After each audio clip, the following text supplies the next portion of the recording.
Tell 'em run it up. What is going on? What is going on, everybody in the house? What is going on? Wake up in Cleveland every single morning. I wake up, flex, thumb down now. Check, no drip, this wet. Tell 'em run it up.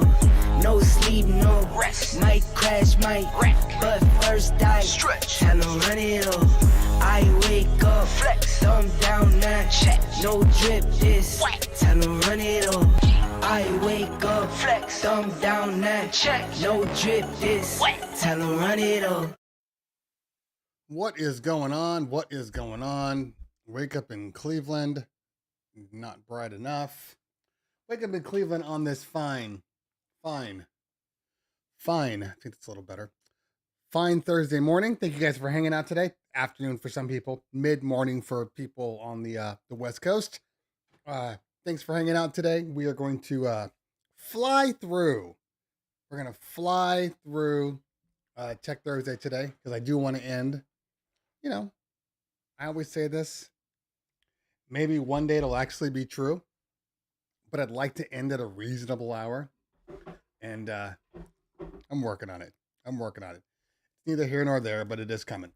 Let's see here. Let's change some stuff up a little bit. That's a little better. There we go. So, it's early. I know it's early, but we're going to get started, sooner than later. Let's see, look at the top chat, look at the live chat. One day, I will be able to get my chat highlight working. I cannot get my chat highlight working for the life of me. I don't know why. It is very frustrating. It is very annoying, but it is what it is. One of the biggest problems with the chat overlay that I'm using is it requires the chat to be on before you use it. So in other words, I'm stuck having to test it while people are on the channel. So it's not very smooth, just to say the least. Not very smooth at all. Celebra asked me if this is an Ember Cup. Yes, it is. There you go. Here, I'll even get you some nice little, there you go. Yeah. It took me a long time to buy it. I finally bought it. I actually do. Really do love it. It's one of my favorite cups. Unnecessarily expensive. But if you drink coffee and you drink coffee for an extended amount of time, not somebody that's just like wolfs it down and then, goes off to work, then, yeah, it works. I'm sorry. I'm reading as I'm talking. Mixmaster G in the building. What's going on? DJ RX3, Keith Just, Sober Harmony, and DJ Matt Ames, all in the building. All in the building so far. Walter Vargas. Okay, so this cup is definitely not sponsoring this show. It'd be great if they would. I'd probably have to change the name though. It'd have to be like Coffee Time. DJ Tech Coffee Time.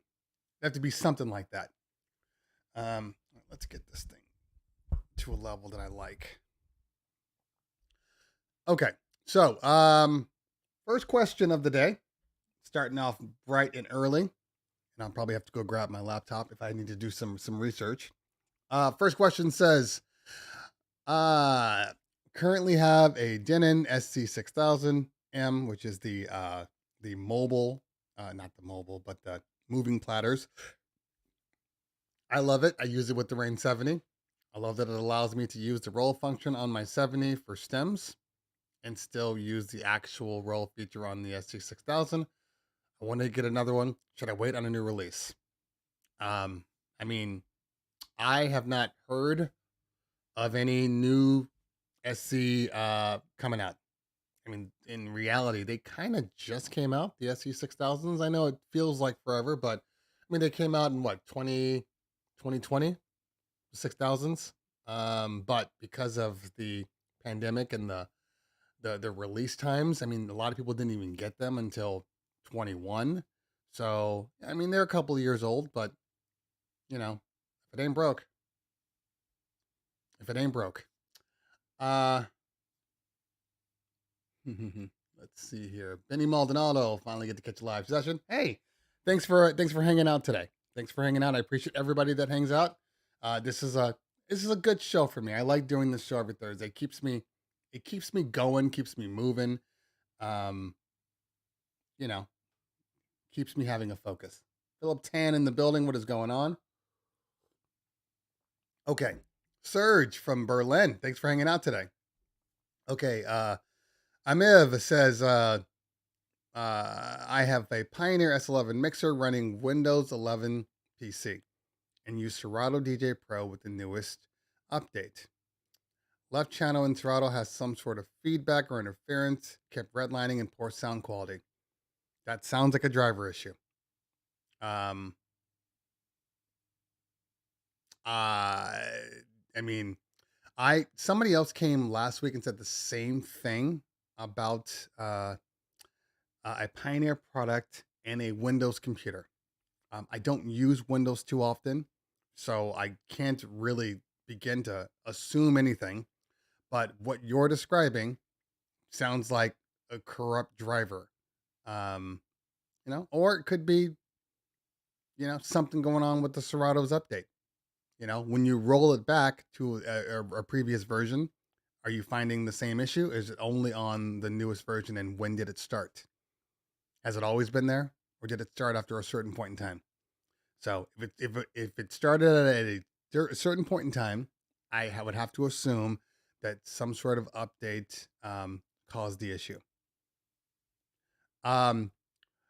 If you've installed the drivers, I would suggest installing the drivers not from Serato, but from Pioneer DJs specifically.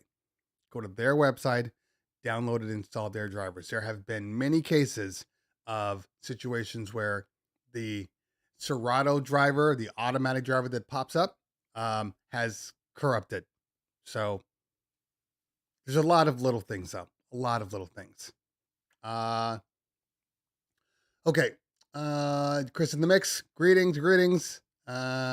Grandstand asks, do you know the best price to buy replacement foam for my turntable flight case? I don't know the best place. I mean, all the foams I've seen. I mean, I'm the worst person to say because like I I've thrown away more foam than I've kept because I buy so much stuff and buy so many cases and things like that. They all come with massive amounts of foam and inserts and all of those things. So I'm not the guy, but I would always try Amazon. I would try. There's a lot of companies out there. Look for a company that does custom cases in your area because chances are they have foam too, and they'll probably sell you some foam. However, online, if you measure it out correctly and spec it out, you can buy all that foam online. I don't have a specific place. Check Amazon, check any of those places. Question. I was referring to competitors releasing something similar. Jay, I can't answer that question. You know that NDAs. So even if there was one, which I don't know of any. I mean, look, when we say competitors, in all honesty, we're literally talking about really one other competitor. Okay, and that is Pioneer DJ. That's all we're talking about because SC is a Denon product, which is an in music product. So all of their companies, I haven't, they don't really want to try to go up against one another. So I think you're safe. Let's just leave it at that. You're safe. Okay, Devin Matheson from Trinidad. Thanks for hanging out today. All right, I own a Prime 4, says Surge, which is why is the recording so low? When I record a set on the Prime 4, I always have to fix it on Audacity. That's the nature of Engine. In all honesty, they all come out a little lower with Engine OS. I would rather it be lower and fix it in Audacity than higher and distorting, and then you can't fix it at all. Because I know, matter of fact, I have a Denon Prime Go right here. Hold on, let's see.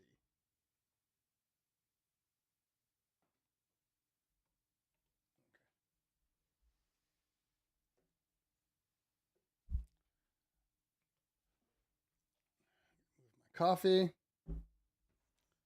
Too much stuff here. Okay.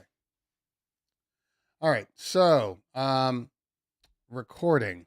So if I hit record, you see I have no option here to adjust volumes. The only volume I have is on your main and on obviously on your channel. So the only way to do it is to make sure, and look, we'll do this.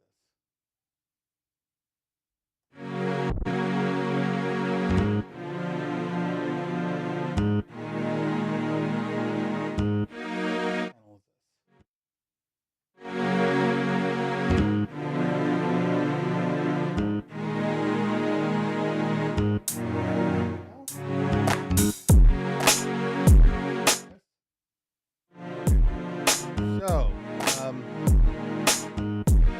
go ahead and start this real quick. And you see,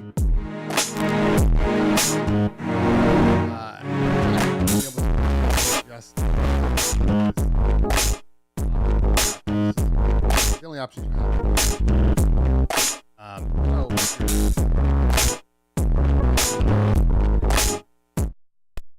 Outside post-production, but again, much better than distorting. In all honesty, much better.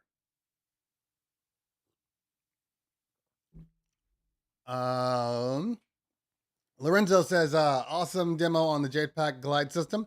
Thank you so much. I appreciate that. You know, it's a great bag. It's a great bag. I've been using it for a while now, and I like it a lot.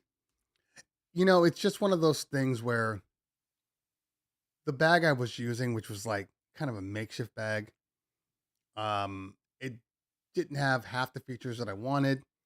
I always was concerned about, you know, safety and protection.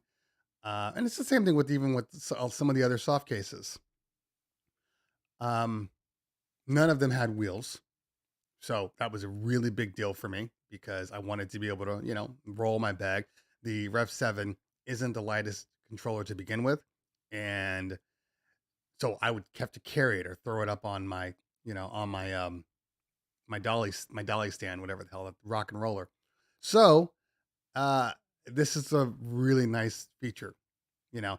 Now I will say this though, the one thing I don't use, the one thing I don't use the drop part of it because I don't use the snap bag for my normal DJ gigs. I use it like if I'm going, you know, to DJ at a nightclub or, you know, taking a bag with me to, you know, on vacation or something like that, or just taking a bag out where I need to bring something on my laptop. I will bring the snap. However, when I'm working on the weekdays, weekends, like for my private events, for me personally, the snap is too small. I have to have a lot more stuff in there. So I actually have a slim. You know, you guys know the slim bag. I probably don't have to show you the slim bag. But it's a bigger bag. And so I have this opening in my little in my in my drop that I use to put in my table height adjustment pieces. You guys know what that is? The table height adjustment pieces?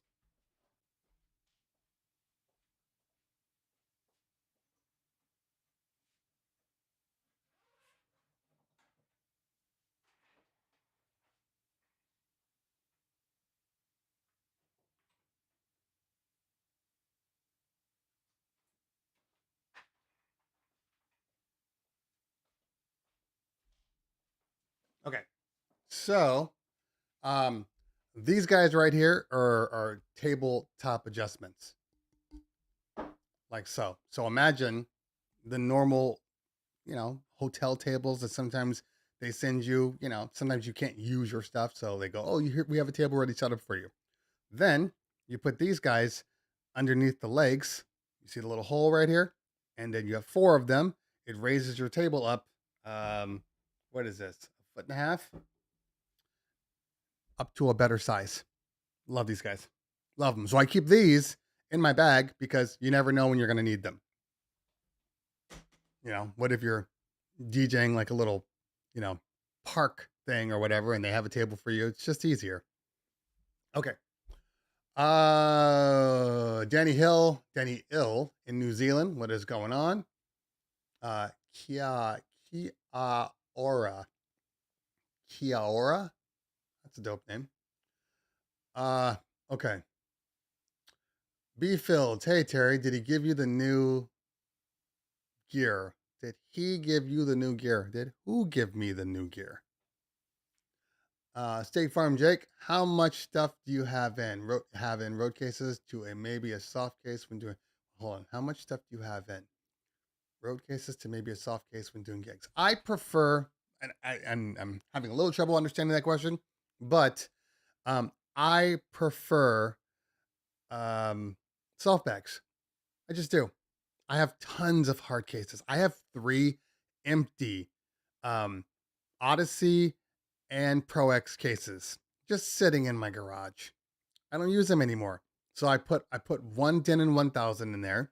So in the event that somebody needs to have an extra controller on one of my gigs, I can drop that at the warehouse and hopefully warehouse soon to be new warehouse, we can get out of that storage unit. We should know by today if we get approved for a new office, which is really strictly for storage of our equipment. Like I don't plan on going back to my office to work. It's just it's glorified storage with power outlets. In reality, it's really just power outlets. So yeah, I'm really excited about that. But back to what I was saying. So I'm a soft case guy now. I'm not sure I'll ever go back to a hard case.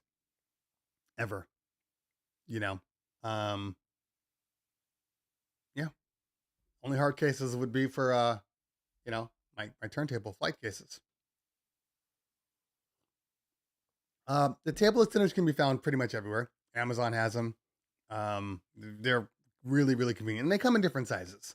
So you can get them up to like, 3 feet. I will, I was gonna do, I'm gonna do a quick YouTube short. I will put that in a YouTube short because I know it's one of those things that people like to have. Okay, let's see here. Be filled. Okay. So, Raz Roy, FedEx just dropped off my Rain 70. Got a price match from Zounds for $1,100. The Rain 70 is a great mixer. It's so good. I actually got one right here. It is so good that I won't sell it. I don't let any of my other guys use my Rain 70.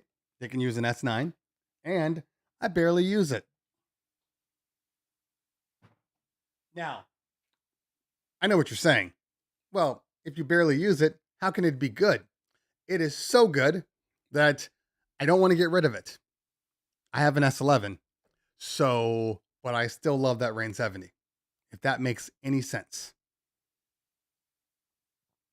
It's not as good as my S11, but it's the best secondary mixer. Mixtures B in the building. What's going on? How do you rate the new Pioneer speakers? That's another video that I have coming out. It's coming. They're all coming. I have tons of content coming out. I will say this though, because I used both of them over the past 2 weeks. I will say this. The 15s are solid. They're not they're exactly what I'd expect for a 15, to be honest with you. I had them in a smaller room, probably around 120 people, 2 subs. I had to use the 12s because I didn't have 2 10s. I only had the 2 12s. And they held their own in that room. We were topping off though. for sure. The following week, I used them. I used the 18s and the 12s in a very large room. It's called the Lux. It's in LA. Um, Very big room, only about 130 people, but the room size is massive. And again, we pushed them to their limits, but they held their own. So I would say that the highs are. I do really love the highs. I do. I would say that it's a very good setup if just from small to medium rooms for the Pioneers, the 18s and the 12s. Um, for yeah, small to medium rooms. I think the large room, it made it, it worked, but I just think we were like right at the top there.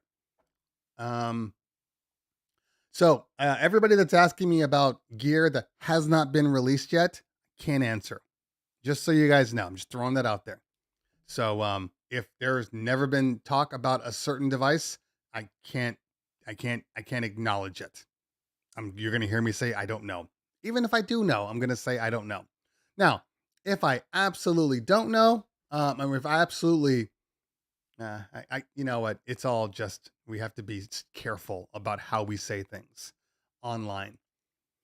Uh Okay, Phil Tan says shaped rectangular soft cases are kind of a nice compromise. You can still stack them nicely on a rock and roller. Yeah, yeah. It just it's one of those things where obviously with the hard case, you can just put anything on top and you're pretty much safe. But you just can't do that with soft cases. Even though this case it's pretty secure. I'm not gonna lie to you, but to each their own. Need that disclaimer to scroll across the screen. You know what? Not really.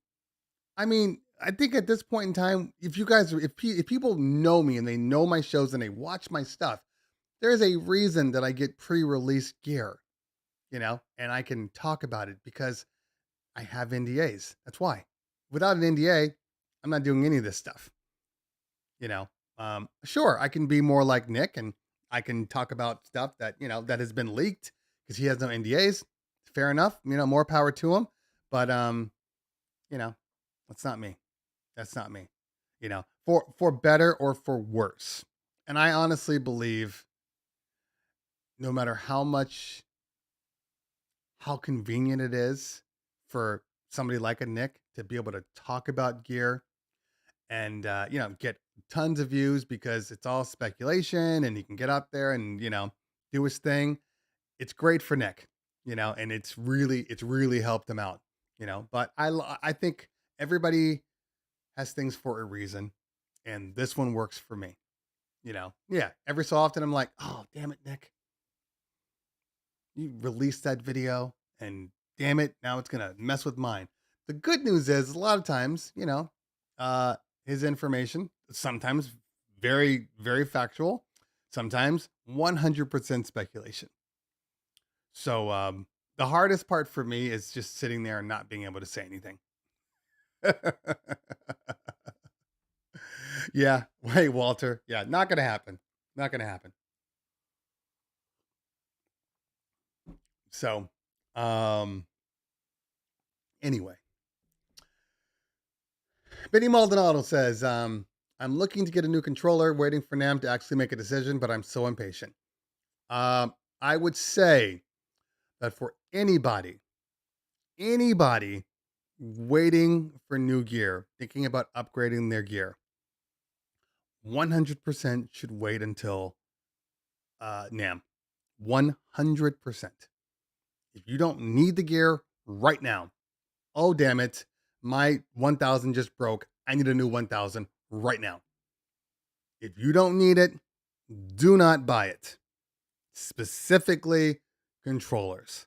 I'm not giving any information by telling you that there's new gear on the horizon. So don't ask me what it is, what it's like, whatever. That's not coming out of my mouth. But there is new gear on the horizon. I think um, everybody should wait. Now, I will say this. This is the one thing I will say. Um, if you are waiting for a Rev 7 replacement or something with bigger jogs, that's not happening. Okay. So if you're looking at a Rev 7, I mean, in some cases, even a Rain 1, but I would say, especially a Rev 7, you are safe to buy a Rev 7 and not worry that, oh my God, they're going to come out with something new, at the end of the year. You are safe.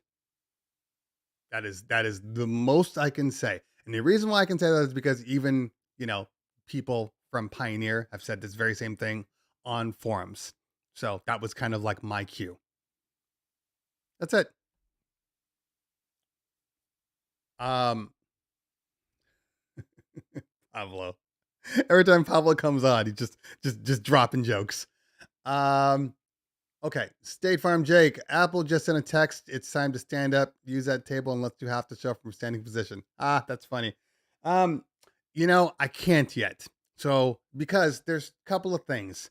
Um, I'm going to get another camera mount just for this table. That way I can put the camera on the table, and almost kind of banana it out a little bit. So when I raise it up, it does not affect the camera and my height. But if I stand up, see, that doesn't help me. Then I got to go over the side and I got to adjust the camera. And like, I'm not doing all that. So that's when that happens, then we're in a better position. Okay. I'm waiting for the neural link. That's funny. Philip Tan's at a Zoom meeting, probably discussing world domination. So, we'll talk next time. Ruben in the house. That's one of my members. Make sure you guys are, if you didn't know about the membership, that is a way to support the channel. There are a number of ways to support the channel financially. I'm also watching the videos, but there's a little membership section right below here. There is a super chat feature. So if you have any questions and you get them answered, showing a little love with super chat always helps out. So little things like that definitely make life a little easier. Audio One in the building. What is going on? Good to see you. Thanks for hanging out. You guys should be following Audio One. He's one of the top Twitch guys. Has been one of the top Twitch guys for a long, long time. So make sure you are up on him. An amazing DJ. An amazing DJ. Yeah, that's it. An amazing person. I don't want to just leave it. I don't want to limit it to just, being a DJ. We are more than just our DJ selves. Okay, where did you get this shirt? This shirt came from Rick Webb. It was one of Rick Webb's releases. I don't think he makes this one anymore. It's his DJ Life shirts. So yeah, your girl's favorite DJ. And apparently I'm the only one that can wear this color because I guess it wasn't a popular color. I'm like, that's the one I want. And Audio One does send out free edits too. That's always helpful. Yeah. Audio One saved me at an event that I did. I did an event in Palm Springs. It was like an EDC event. It was a 2-dayer. So like 3-day actually. So went on Friday night, Saturday night, and then Sunday I left. Because it was EDC, I knew I had music, but I wasn't sure. I wanted to make sure that there was a lot of remixes because I wanted to do some old school stuff, but with electronic remixes. And Audio One had my back, and sent me a whole bunch of stuff. And I always say this to anybody. The good thing about that it wasn't that I didn't have the music. It was that I was so, not unorganized is not the word, but it is unorganized, because everything was just kind of sitting in my Serato, and you lose music. You know what I mean? That's why I always tell people it's like, why in the world? A lot of people think they don't have enough music. A lot of times they do. They just don't know they have it, or they, they have 250 gigs of music, and a lot of that stuff is just trash that they could get rid of, And so when I pulled in the music and then I'm kind of going back and forth and doing searches, I'm like, oh my God, I had this song. I had this song. I had this song. So that was just but it was more of a reinforcement that one thing, I had the right music, so I knew I was in the right direction. But then there was a lot of mixed remixes that I didn't have. So it's like, oh, this is perfect. Um, so that kind of sparked me building up, my EDM crates again. So that definitely helped. And the same thing, like when I was doing, when I do Latin clubs, I had some friends that, would share, some stuff that they knew worked at the event. I think it's important that if a DJ has a spot, okay, um, they have a club they do, and let's say it's a residency. Let's say they're in charge of like bringing in talent. All right. I think it's important that the DJ that's bringing you in, I think it's important for you and for him or her to understand what the party is for what it is that they're doing. Okay. So, and what I mean by that, and Jay, thank you for the super chat. Appreciate you, fam. That's amazing. I appreciate that. Thank you. Um, and what I mean by it's in everybody's best interest to do a good job. You know, it's in the promoter or the resident asking you to do their event. It's in their benefit to actually have a DJ that comes in that does a good job. Because if they kind of leave you in the dark about what it is that the party is or the kind of music or whatever, um, all it does is make the night crappy. So then the bar has a bad night, the guests have a bad night, you look bad as a DJ, the resident guy looks bad because he brought in some dumbass DJ. It's just a downward spiral. So, put people in positions to win and everybody wins. I don't think you're going to get into a situation where a DJ is just so good that he takes your spot. And I think that's the biggest fear that most DJs have about bringing in other DJs. I don't want to bring in this other DJ. He's going to take my spot. They're going to be so good that the owner's not going to want to use me anymore. So two things. One, that's on you. That's a confidence issue. And if you think that one person can take your job, then you're not providing enough substance for what the job entails. Because you being there is more than just the job. You being there is building the relationship with the owner, with the manager. It's establishing loyalty. It's establishing dependability because you're there every single week. You're there. You do a stand up job every single week. That's not going to change because you brought in a guest DJ. It's one of those things that we got to be better at, as DJs. I have a couple of friends out here that have venues all over the place. I mean, they're residents for multiple venues, and I'll ask them like, yeah, come. And I tell people, every single person, if you ask to do a gig somewhere, okay, you need to go to the venue on the day that you're DJing. So if it's a Friday night slot that you're DJing in, you need to be there on a Friday night, maybe even multiple Friday nights, just to see what it is, what the vibe is like, so you can be prepared. If you don't, you're going to get in there and you're going to think you're doing the right thing, and maybe you're not. So I think it's very, very important that everybody does their job. You researching the music and coming prepared, them making sure that you are prepared to do their event. And in some cases, if they're your boys, like I've said to my boys before, hey, you know what? If I can't make it or whatnot, hey, send me your playlist just from the last time, and then they'll send it to me and I'll take a look. I'm like, okay, good. I get what they're playing here, but the playlist only tells so much because a playlist will tell you the music that was played. It won't tell you how people reacted. It won't tell you how long. I mean, it'll tell you how long, but it won't really tell you how long a person's in, when they get out, when they get in, how that song is affecting the people. If you play the song too long or people bored, you got to switch out earlier. There's all of these little things that are important in DJing. So you got to do the work. I'm where am I going to be? Let's see. What is this? March. So somebody just asked about Mama Shelter, and let me go back up real quick. Okay. Um, where'd it go? Oh, Mixmaster G.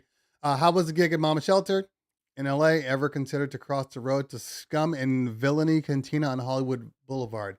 Um, I haven't done a gig there, but I'm always open to gigs. So if I'm not just gonna randomly show up at a gig and say, "Hey, I'd like to work here," that's especially in Hollywood. But if you are responsible for that venue and you'd like me to come and DJ, I'd be more than happy to.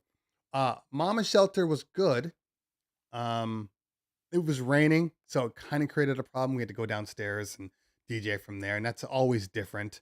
And it just literally started raining right when I started my set, like legit, like right when I started. So like we're gonna have to move downstairs. But the crowd was still great. It was packed in the lobby of the hotel. The one thing I will say is this: I was DJing that event. Some DJ that is on the East Coast, happened to be in LA. He saw me and was like, I love your stuff. I love your mix and everything. I want you to come and do some events for me, on the East Coast." So we're still working on one right now. I'm supposed to be in North Carolina on March 4th. I don't know if that's going to happen. I think he's still trying to lock his venue down and the other stuff. So it might be delayed until the following month. But I only got that event because I was out and I was working and people were able to see me, see the way people react to the music I'm playing, which is just as important as the music I'm playing. How are people reacting? I've gotten out of the habit of just being, DJ, like, I don't know. I'd rather just have better programming. Um, it's just an opinion now. Okay. All right. Let's see here. Ruben said, "I have an event coming where they have a Broadway singer that has to perform a song. They requested a singer's microphone. Now, what can that be? I have a Shure SM58 and a Beta 58. That's fine. Shure SM58 is a standard microphone across the board. If they were to go at any venue, any rock venue, they would probably be rocking with SM58s. So I think you're fine." Okay. When carrying crates, you know how much music there is. Exactly, mistress. That's 100%. You always knew the amount of music you had. You knew the music you didn't have. You had to hope that the music that you were taking to this event is the music that was going to work on that event. Because if it wasn't, you were kind of screwed.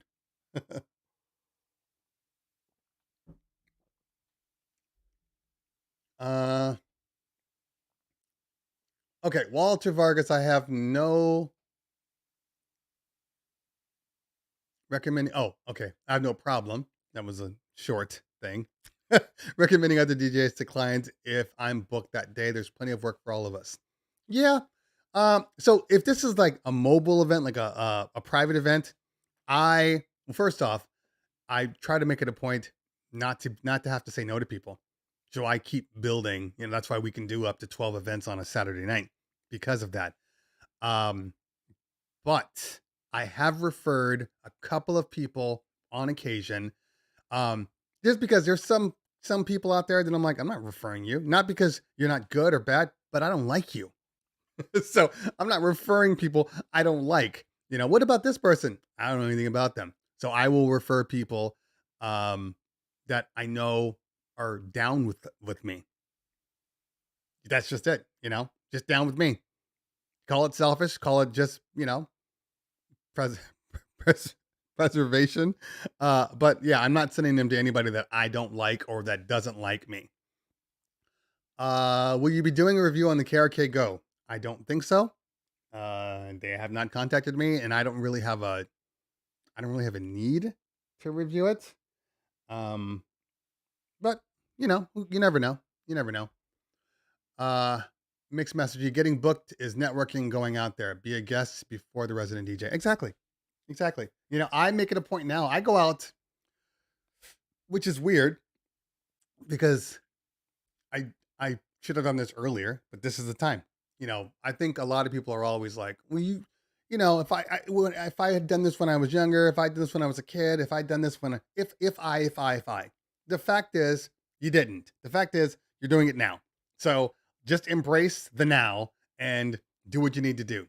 So I am honestly, I make it a point to go out like, once a week now, just for networking. If one of my guys or if somebody on IG is posting, "Hey, I'm DJing here," and it just so happens that my gig, ends earlier and I can drop by their space, I do it. I mean, in all honesty, like I was my boy was DJing at in Fullerton, and my event was in downtown LA one night like a month ago, and but my party ended at like 10:30.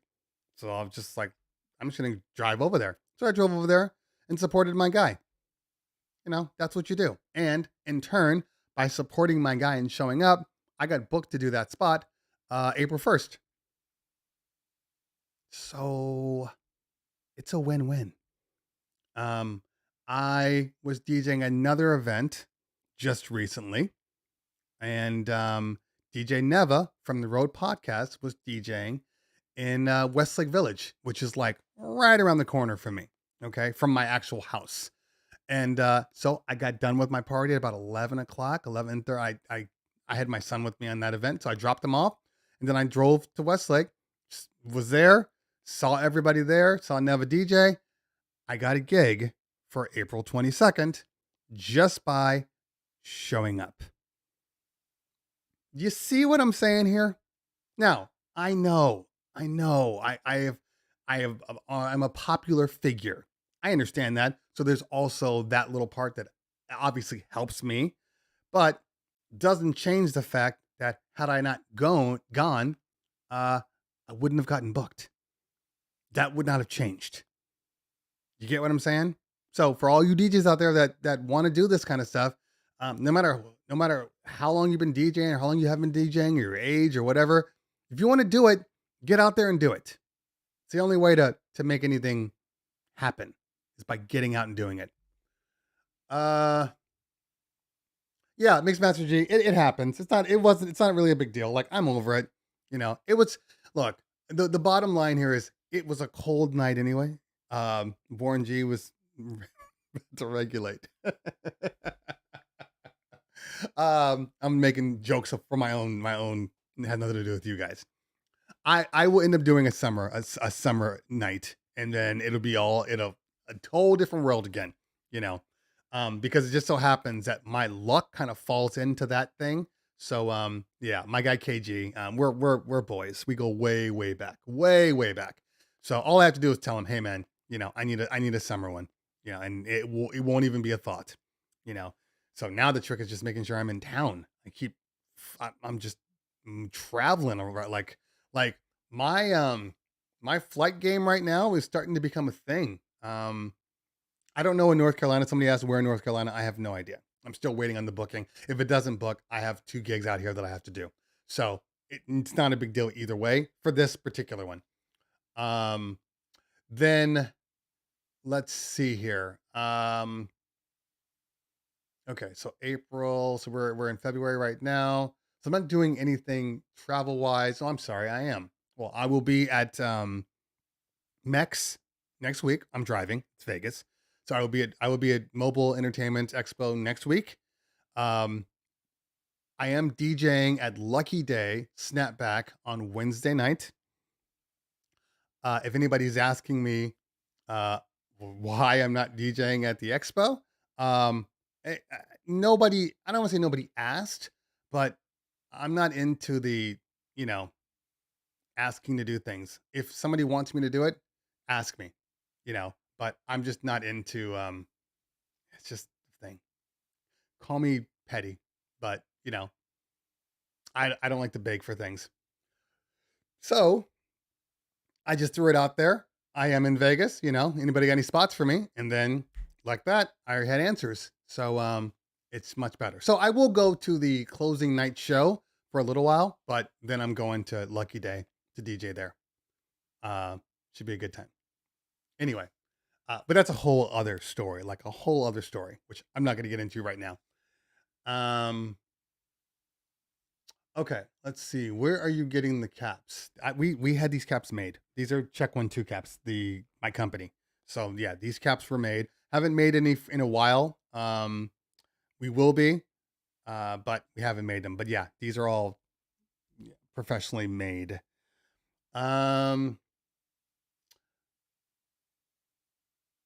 Gusto. Yep, exactly. Yep, playlist just a sense of what the DJ is playing, not the crowd. And in some cases, it could be a situation where you spot holes in what they're DJing and how they're DJing. You know, you might get to a spot because a lot of times I think a lot of people come to spots and they're more concerned about how they're going to be DJing, you know, versus what they're going to be DJing. Like, oh my God, I'm nervous. I get here and, you know, let me see. So it's good to be able to see other DJs so you can go, oh, okay, this is kind of the style I DJ anyway. You know what I mean? So this is our style. And then you can kind of get a better feel. Um, you know, I think a lot of people sometimes they go and there's like some amazing DJ and they're like, oh my God, I can't DJ like this. Like nobody's expecting you to DJ like this. Like if I went to a spot and the week before, Scratch Bastard was on, right? I know for a fact that that venue is not expecting every single DJ to come, their guest DJs to be Scratch Bastard. He is a very special individual. So you know, I think we all want something to kind of emulate, but we have to be who we are. You know, who we are is who we are. You know, embrace it. Embrace it. Do you take the Rev 7 on flight gigs? No, I do not. It's a little too heavy. I end up taking my if I need to take gear, I take my 1000 and a smaller flight case. Um, yeah. Uh, DJ65 dope video on the wireless XLR just copped a few weeks ago. Hey, yeah, those X5s are good.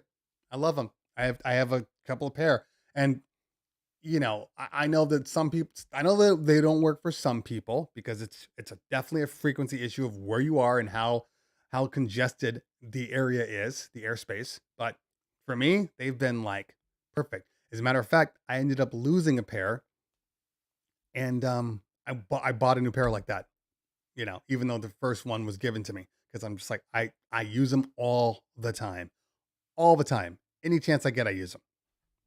The hardest part of being a wireless DJ right now is making sure that all your stuff is charged. That's the hardest part.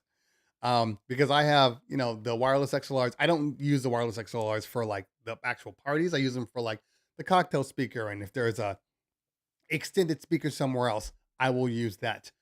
Um, the I also use the Chevet wireless DeFi's. So those have to be charged. Those get used pretty much every single weekend. So so when I get home, I have to make sure I charge them. If I forget to charge them like on Friday night, I'm kind of screwed. I'm kind of screwed. But I love them. Mistress B says individualism in style and sound is so important to set yourself apart. Yeah, exactly. Exactly. You know, um, I've said this because I've seen it. Because there are first off, there are DJs, tons of DJs that are better than me. Tons. Um, there are DJs I've never even met before that are better than me. Okay. However, as far as like music knowledge and programming, I feel that I'm on par with pretty much anybody out there. People might have better hands, they might have better tricks, you know, they might have better, you know, word play or tone play or whatever, but musically, the end result is the same. So I try to incorporate a little bit of everything so I can, you know, I can set myself apart because it's one thing to just play music, you know, you got to have some style, some flair, you know. I had a, I did the Mama Shelter event, did that one, killed it. It was great. It was a great event. And there's just one lady because, you know, Mama Shelter is like it's like a housey groove kind of, you know, international vibe. And after I got off, the resident there got on, uh, and he, I think it's his name is I forget his name, Adaz, Adaj, something like that. Anyway, this girl comes over to me and she's like, "Oh, your set was great." I'm like, "Cool, thank you. Can I give you a pointer?" I'm like, Sure." You know how it is when people want to give you pointers. And she said, "Oh, your music was great, but you might want to work on, how long you stay in songs, because you want it to be, you know, you want the transition to be like seamless."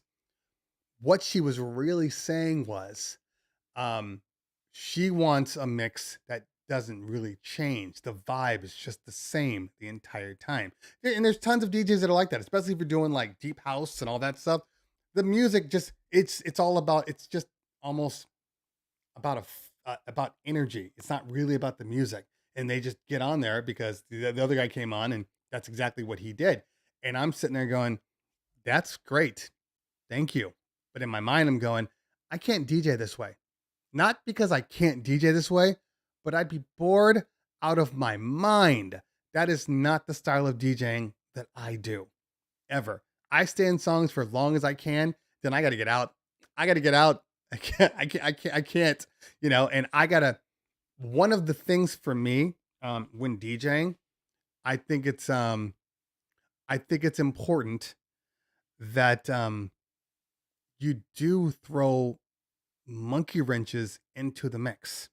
Not train wrecks, not making mistakes, but throw something into the mix where people have to stop and say, wait, what's going on? Oh, I see what he did there." Okay. That's the way I DJ. And I think it's important because I think that's the kind of stuff that separates you from being, white noise, elevator music in the background, and somebody actually paying attention to you DJing. For me, can't speak for everybody, and I know House is about the group. I know that. I just there's only so far, and I will groove, but I'm not staying in music. Some of these house songs, 5, 7, 8 minutes in some cases. Can't do it. Can't do it. Sorry. Can't do it. Gotta get out. Must get out. So I am not and again, you know, the other guy that got on, he did his thing, and people did the same thing and they grooved to him. They grooved to me too. But what I did see when I was DJing versus somebody else was they were singing along to me. They were coming up, giving me high fives, going, "Oh my God, I forgot that song. That's my jam." Oh, all of these little things. I'm making an impact. That's why I'm there. When the other guy got on, he's dope DJ, but he was basically part of the wall, and I don't DJ to be a part of the wall. If anybody were to say, "Hey, we want you to DJ," yeah, just you're going to play, uh, 8 songs in the hour set we're going to give you. I'd say no. I'd say no. Left turns. Exactly, Audio One. Left turns. That's yeah, you need them in there. The best DJ at left turns, best DJ. Oh, I forgot I got to do that video. See? I have so many videos that are coming out. Like a shit ton of videos. I probably have at least 2 more videos this week, maybe 3, probably 4. There's a lot of video. What is today? Thursday? So there's going to be 2 more videos that are coming out before the weekends. Anyway, the best person at left turns is Chris Villa. Chris Villa is the best at left turns. That man, I've seen him perform many times in clubs and his spots and everything like that. The way he will throw something in and people will just go, "What the oh, one of the best." Honestly. If you get a chance to see Chris live, um, go watch him. Go watch him. Honestly. Okay. And that's a perfect person for somebody that like knows who they are and knows what they are. because he DJs in a way that there's just love coming out of the decks. Just love, you know? Anyway, uh okay. Thinking about X Vibes for headphones. Um yeah, so I mean, I like them. I like them. The only problem with the X Vibes for the headphones, first off, make sure you get an adapter because you're going to have that big ass, ridiculous quarter-inch XLR adapter sticking out, and it's going to get in the way, and you're going to hit it and break your stuff. That's the first thing. So you get yourself a mono, specifically a mono quarter-inch to I guess that's what is that male XLR, and then pop it in and kind of slide it to the back. I still to this day, every so often I think about it, about using it, and then I don't know. I just don't. But I have them in my bag. They're there. I just haven't used them yet. I mean, I've used them, but I haven't used them. Like, I don't use them religiously. Uh okay. Always play Bad Bunny. Hey, I play Bad Bunny. Monday night I did a corporate event at a country club. It was Hillcross Country Club's like employee appreciation dinner. And perfect example. Actually, perfect segue. Um, so, we send out our questionnaires, what kind of music is it? What are you looking for? What's the crowd? What's the dynamics? Blah, blah, blah. And they didn't give us really anything, So I was the one doing the event. I totally forgot about it. It was on a Monday. I was like, oh, jeez, I just worked all weekend. I got to work again. So, and they wanted karaoke. So I went and did it. Come to find out that they were like, oh, you're doing karaoke in here in the main room? Like, yeah, they didn't specify. Oh, no, we wanted it in the other room. There was this little cocktail room. I'm like, Jesus Christ, you guys are just like falling apart on me. They had moved this date multiple times. So it was just another thing. Anyway, so I called my partner. I'm like, get your ass over here. You need to go run karaoke. So we got that done. Anyway, so it's cocktail hour. I'm playing some just a cocktail mix, whatever. We get to the party side. They go straight to dinner, as most corporate events do. So I'm playing music, kind of, mixing, trying to see what the vibe of the room is like, because that's really important. I always say you should mix during any time where there are people in the area. I'm not talking about like a cocktail speaker where you're still setting up or something like that. But when the party's starting, even when they're eating, it is a perfect opportunity to kind of find out what their vibe is. You can start DJing, start throwing songs, do some mixes, see how they are. And then you can see people, doing this. I had a guy look up at me like this, So I knew I was on the right path to a certain degree. However, I used my eyeballs. Okay. There are these new things called eyeballs. And I scanned the room, and what did I see? Now, I probably don't have to say too much. It I will let you guys guess. It was a country club, and it was employee appreciation, like Valentine's party. What do you think the demographics were? I'll let you answer. Okay. Phil says, I think there are definitely different goals for different scenes. Some want the audience to pay attention to the DJ. Some want the DJ to be invisible. Different audiences. I mean, Philip, yes, I guess. I don't know. I've never been in a situation where you bring in a DJ and you don't want them to actually like be. I'm not talking about get on a microphone and scream and shout. I'm just talking about like actual, DJ. I find it few and far between. But yeah, I get it. I'm assuming that's a thing. Um, uh, Audio One nailed it. Latinos, yes, because I, I'm not making assumptions. This isn't a racial thing or anything like that. But in California, we have a huge Latino base, and a lot of these hotels and country clubs and private event centers, they employ a large amount of Latinos. So, I mean, I'm talking, it was probably 90% Latino. It was so Latin that they actually had, when they were doing their, thank you speech, they had an interpreter. That's how much. So so obviously I'm looking around like, okay, I guess I'm going Latin tonight. And so had to go Latin. I probably played 90% Latin, 10% white people music. Because first off, Latinos are notorious for anytime you play anything Latin, anything, they are notorious. They want to hear what they want to hear. They will come up to you and tell you, the moment they hear a Latin song, can you play cumbia? Can you play merengue? Like literally the moment. Can you play Bad Bunny? So I knew what to expect. Now, this is why I'm telling you this. I have I do a guest spot like once a month, at this place called La Descarga. And it is a speakeasy Latin club, right? All Latin. You can't play anything white. You can't play any rap. It's all Latin music. So because I've been playing this spot, it has helped me in other avenues. And one of the things um, I will say is that while I'm DJing this event, I'm thinking, right? I'm thinking about all of my other DJs.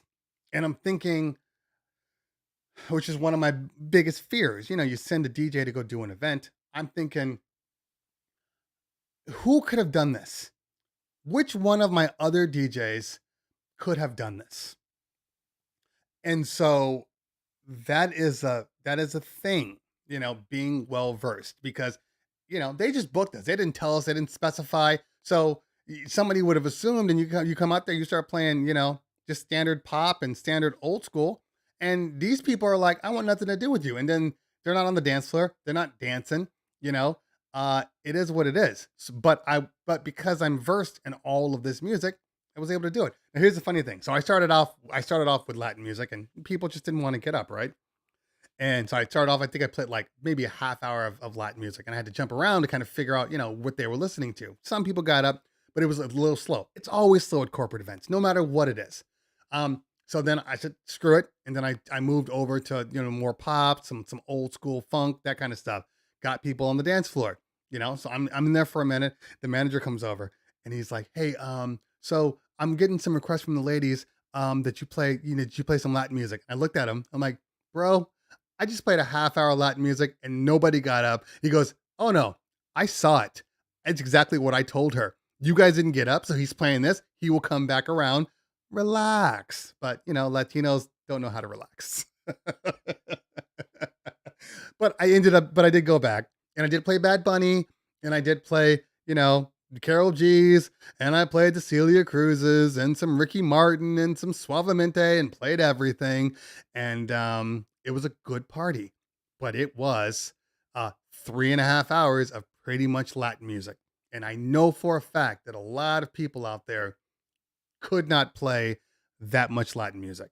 You can probably play a half hour to an hour, is my guess. So if you want to be, in an open format and be able to do any event, I'm not saying any event, like I'm not expecting you to walk into a place and it's like, oh, this is a Persian party. You don't have enough Persian music. Like, I don't expect that. Right. But there are certain forms of music that I think everybody should have. And Latin music is one of those. And then also, more importantly, knowing what Latin music is and where, knowing the difference between cumbia and salsa and merengue and punta, knowing the difference between all of these things are going to make you a better DJ. So if somebody does come up to you and say, hey, can you play cumbia? You don't play suavemente, and, you're wondering why, nobody's reacting to it, So you got to know the music. You got to know the music. Did I have a blast on that event? Yeah, I did. But even though I'm versed in it, it's still a lot more energy. playing, that long in that one specific thing. So it does. It is hard. Uh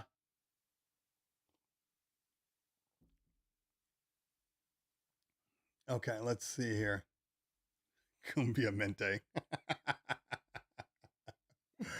All right, now let me go back up here. Uh I've played some corporate cocktail events. Okay. Yes, you are right, Philip. For those types of things, yeah, they just want great music in the background. I get that. I completely understand. I'm mostly referring to like when it's like an actual, party itself. That's what I'm saying. But yes, cocktail events, sure. They just want good music, maybe an announcement or two here and there, and that's it. Uh okay. Let's see here. People with back problems. uh Okay. Gavin DC says, can you give any tips for DJing for singers, rappers during PA performance? What types of transitions work best? Uh, if you have a live performance, the transition that the artist wants you to do works best. Don't try to guess it. Anytime I have an artist or a dancers, my first question is, how am I playing this? I'm waiting for your cue, and then I'm playing from start to finish. What happens at the end of the song? Okay, at the end of the song, I wait 5 seconds, then I play the next one. Okay, cool. Oh, at the end of the song, you're gonna cue me right when you want me to flip it. Okay, cool. I don't make any speculations on any artist. They tell me what they want, and that's what I do. Okay. Celebra says, "Do you recommend upgrading to the Rain 4 once released if I already have the Rain 1?" I don't upgrade. I don't recommend anybody doing anything they don't want to do. Um, I I've only had a first review, um, first look. So you literally use it for like an hour and a half. Now, I will tell you this. Um, even though there are no announcements or pricing or anything like that, I'm not going to say anything about that. But I do have one coming to me. So for the next, you know, whatever extended amount of time I'm going to be using it for, I will have a much better uh, appreciation for it. So when I do release my actual video, and I'm not going to tell you when I'm going to release my video, when I do release the actual video, it will be like the video. The video. You shouldn't have any more questions after I've used that. Okay. Uh okay.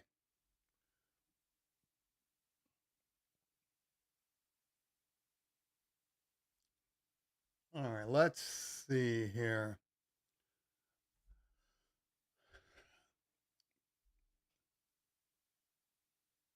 Thank you, Positive T. Appreciate that. Suave Banda. Yeah, so there's more Latin music than just Bad Bunny, Suavemente, and La Chona. uh, Velocity Runner says, dude, been digging stems lately. You've been liking it. I mean, that's kind of a silly question. Yes, I love stems. Uh, love stems. Stems are great. I use them. I use them obviously nightly. Um, although I'm a little more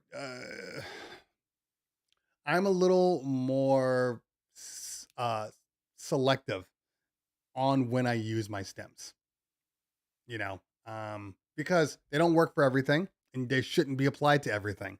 So there's different circumstances when they work. Sometimes you might hit that button, and I don't know what the hell's coming out of those speakers.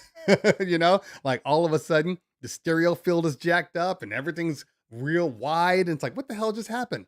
So every so often, you know, they don't work. Am I doing? I always do this thing where I forget to hit record. Then I got to pull it from YouTube later on. Okay, Sam Parker. Hey, I have people want punta music, but no one did want to dance, and I was playing it right. There's no such thing as playing it right, Sam. So that's the first thing I will say. Um, just because people ask for punta or any music does not mean that the music that you're playing is what they really wanted. Because sometimes you get into a situation where they're like, oh, play salsa. You play some salsa. Oh no, don't play that one. Play this one instead. Or it's just a crowd that just wants to hear their music, but there's no like right way. I just did a remix. I don't know what that means, Sam, but I will tell you this: um, uh, Latinos and remixes of their original music isn't the go-to. Just being honest with you. They like to hear their music the way it was intended. I'm not talking about current pop music, and stuff like that, where, you got things like Peppas and there's remixes and all these things. I'm not talking about that. I'm just saying if you are playing uh if you're playing a Celia Cruz, if you are playing, a Mark Anthony, um, you know, especially when it's like uh, specific dance driven, salsa, merengue, cumbia, whatever. Uh, don't mess with it. Don't mess with it because their feet do certain moves to certain music. Okay, so if you're playing cumbia, that heavy bass line, there's a step to that. There's a step to it, And if you remix that song and throw a different beat on, they're not going to know what the hell you're to do with it. So, I'm not again. I'm only talking about the originals. I'm talking about that kind of stuff, where there are dances to those specific things, you know. And the confusion is when they ask for salsa but want cumbia. Yeah, no, you're right. You're right. 100%. You were right. Yeah, read the room. Audio 1. If I look out in the crowd and I see a whole bunch of, tias on the dance floor, 40 to 60 years old, I'm playing originals. I'm not playing super current Latin music, but if there's a mix, then you go back and forth. Freestyle works for them too. I even freestyle for them. Sam, I don't know what I wish you had video of this party. I just needed to see what you were doing on this party.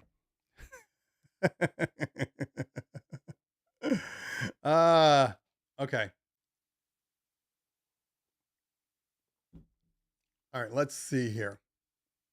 Okay. John Berger, any thoughts on platinum notes? I like the idea of not having to mess with trim too often, but I haven't seen a lot of reviews on it, so I'm waiting to pull the trigger. So I don't use any of that stuff. I don't use platinum notes. I don't use any type of like key assigning or any of that stuff. That is the old school in me and the old person.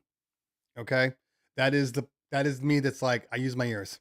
I don't need to know what key it's in. I use my ears, and I don't want to know what key it's in because when I know it, if I start to think about key now it's taking away my ability to be as creative as I want to be. So, but I have not used platinum notes ever.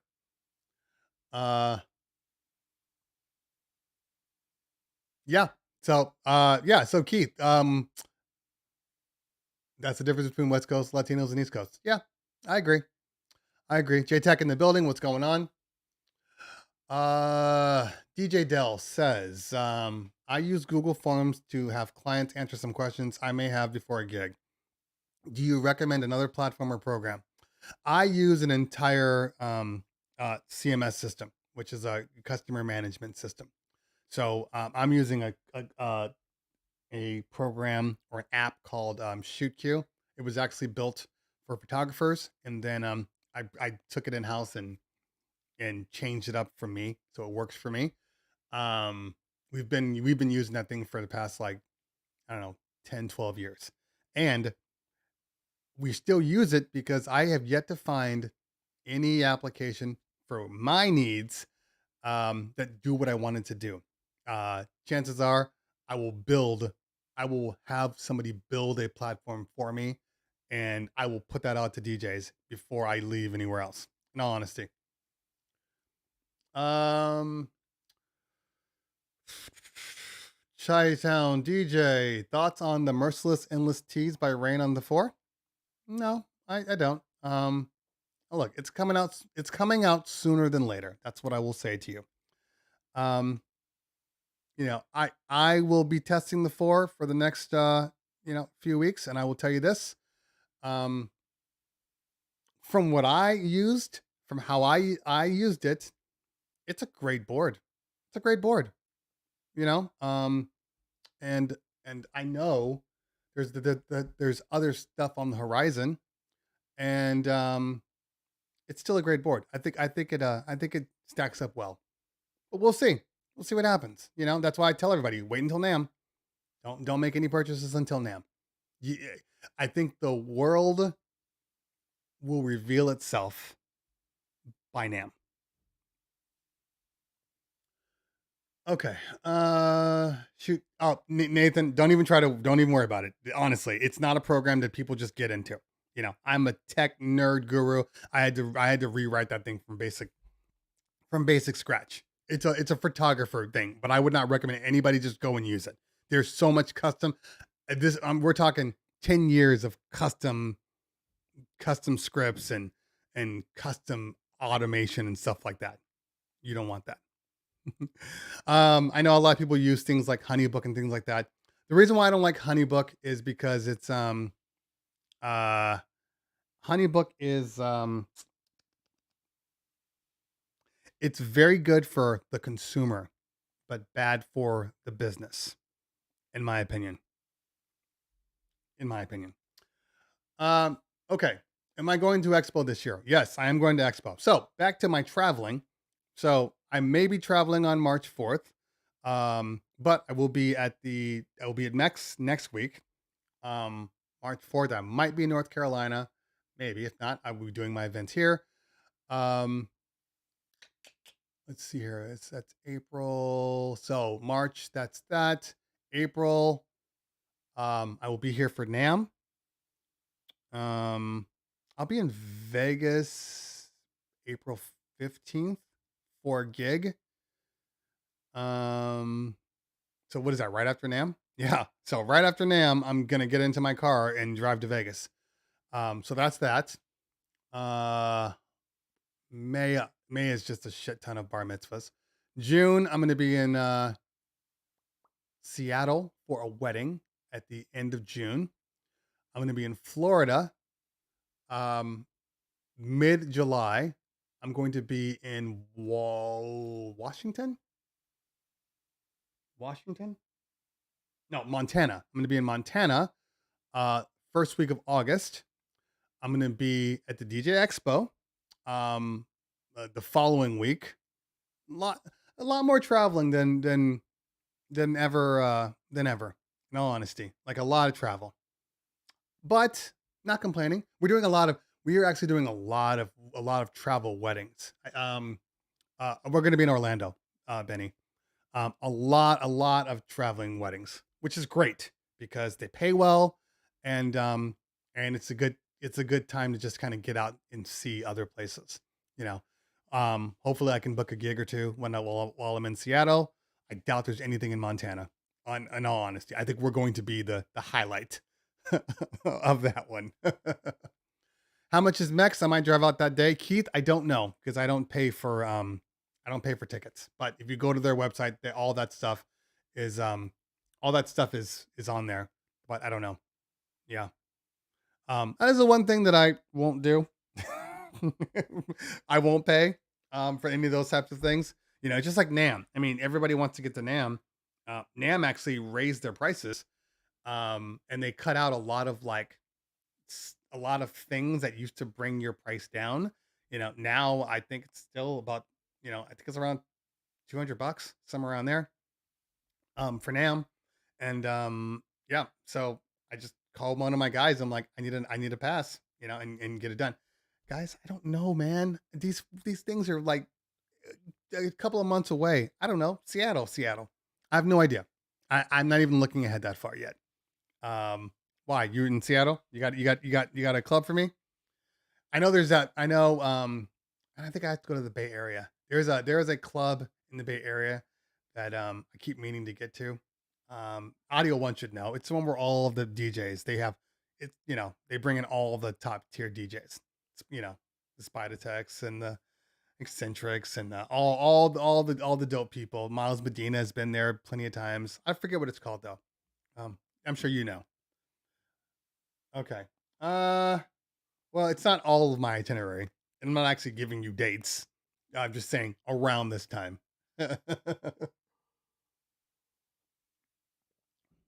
um, I want to get some DJs to drop in a guest set at the hotel. Lehman, that's actually kind of dope. That's dope. Velocity says, when you travel, do you have an audio company do the sound and lighting? I figure you bring your own board. I don't bring anything. Um, I verify with the audio company what equipment they have, and then I just work around that. Rec room. Thank you, Audio One. Yes, yes. I just work around that. Now, the good news is I have pretty much touched every piece of gear out there. So there's not a piece of gear that I can't use. Like, for instance, the one that's in Montana, the company, small company, you know, he's like, I have a Prime 4, I have this. I'm like, I'll take the Prime 4. That's fine. So everybody's different, but like I rarely bring I only brought my gear to the event in Arizona because the guy he didn't have any gear. So I was like, okay, let me bring my 1000. But if I can, most of the time now, anytime we leave for um so we do events in Vegas, we do events in the Bay Area, we do events in Arizona. We have companies that we always book now. So yeah, we don't bring anything because I mean, yeah, it might cost us a little more, but we already charge for the equipment anyway. And if I got to send a crew, it's just less stressful for them to have to. They just show up right before cocktail, do the party and then leave. They don't have to break anything down. They can go out to the club right afterwards. So we try to make it easier for people. Yeah. Um. Let's see here.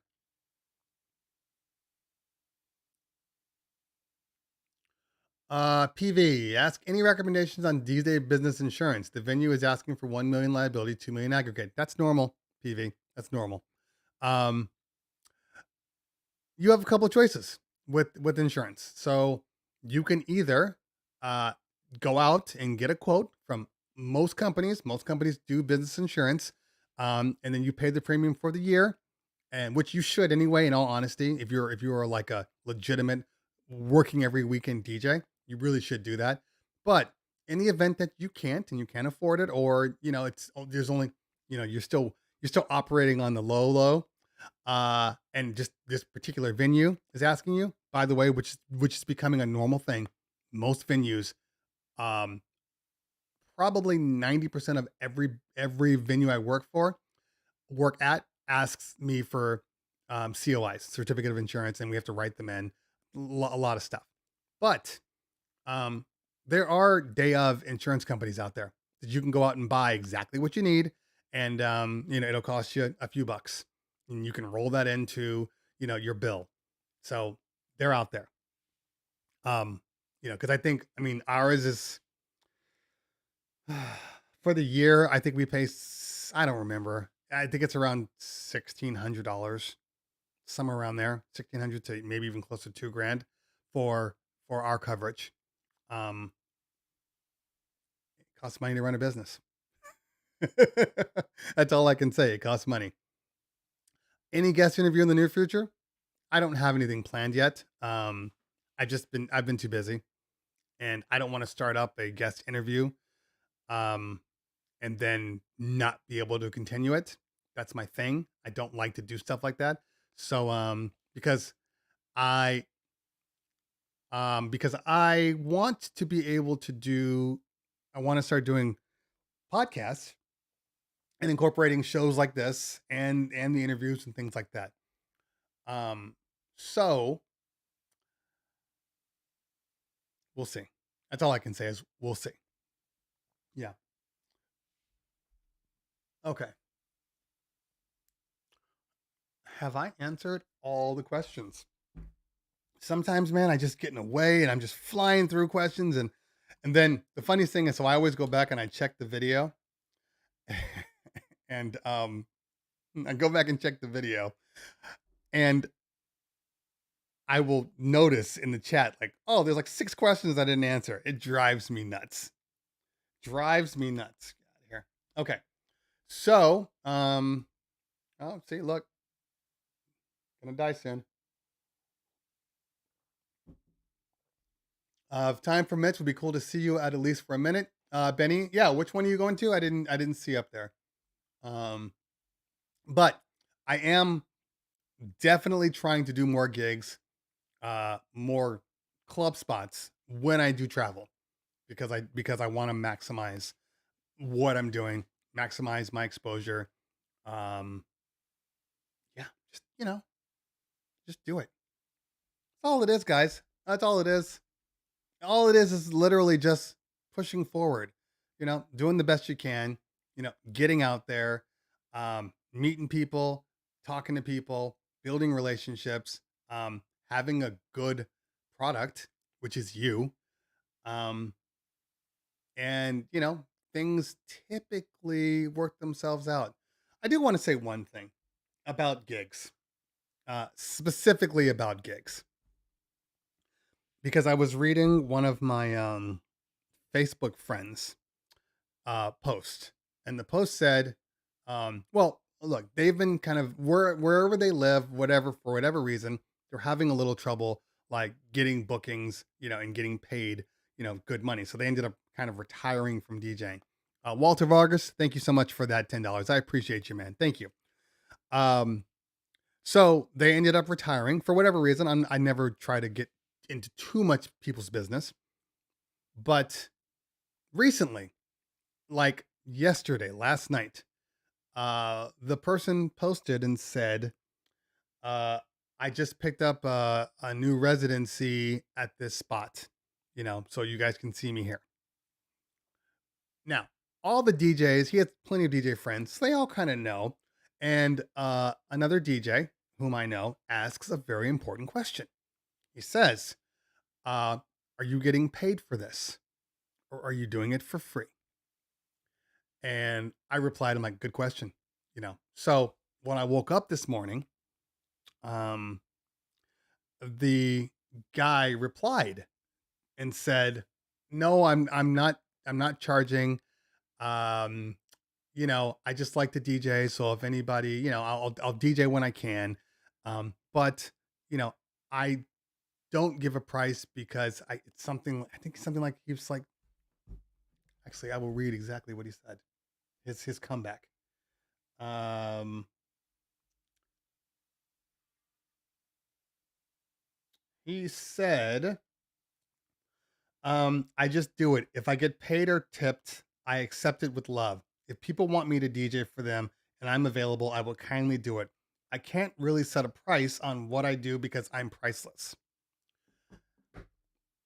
So, uh, I answered him and I said, no, man, you can absolutely set a price. Know your worth. If you're good enough to be asked, you're good enough to be paid. And I mean that. There's a difference between doing a gig just because, oh, I love DJing and I just want to get out there and do it. Like, I get it. There's been a couple of spots. I mean, I've never done a spot where I haven't gotten paid something, something, whether it be, I think the lowest I ever gotten paid was like $150. But maybe I DJed for like 45 minutes at a club that I really loved anyway. And so whatever. But you always get paid something, you know, um, and that could be as simple as, I mean, you got to get paid something. I was going to say bar tab, whatever. You got to get paid something. Just, just, you got to get paid. Know your worth. I think we just get into a habit of just like accepting things and not wanting to say no for fear that if you say no, you're going to be listed as that difficult DJ and nobody wants to book you because you're like, well, I won't even do this for under X amount of dollars. But I think you are establishing a price. You are establishing what you will and what you won't do and how you won't be taken advantage of. And if this person knows you and wants you to work for them, they should be inclined to pay you. Again, I'm not saying you walk in and you're like, I'm only working here for, $500 or $800 or $1,000. I'm not saying you do that. You know, I'm just saying that you have to have a minimum. Oh, yeah, you want me to do this? How many hours? Oh, it's a 4 hours. Did you want me to DJ from start to finish? Oh, no, you will be paid. You will be paying me. I don't care if it's $200. Maybe you're getting $50 an hour if you want to break it down by the numbers. But you will be paying. I'm not just going to give you my expertise, my experience, um, boosting up your company, your business for nothing. Not going to happen. Not going to happen. Say no. I've said no to plenty of things, and I say no from my company perspective, and I make it easy. I flat out say, look, guys, I can't send anybody out at that price, because that's the easiest way. When they tell you, well, you're too expensive, or our budget won't allow it, then you say, I can't send anybody out for that price. Your budget is underneath what the minimum payment is for the individuals that I'm sending. Like maybe I'm sending an MC and a DJ. They won't accept for this amount. Oh, I see. Okay. That's you got to be honest with them, you know? And a lot of times when you say that, I always find that they find money somehow. That's what I've noticed. When you tell them no, huh, they miraculously can do it later on. Look, everybody's playing a game, okay?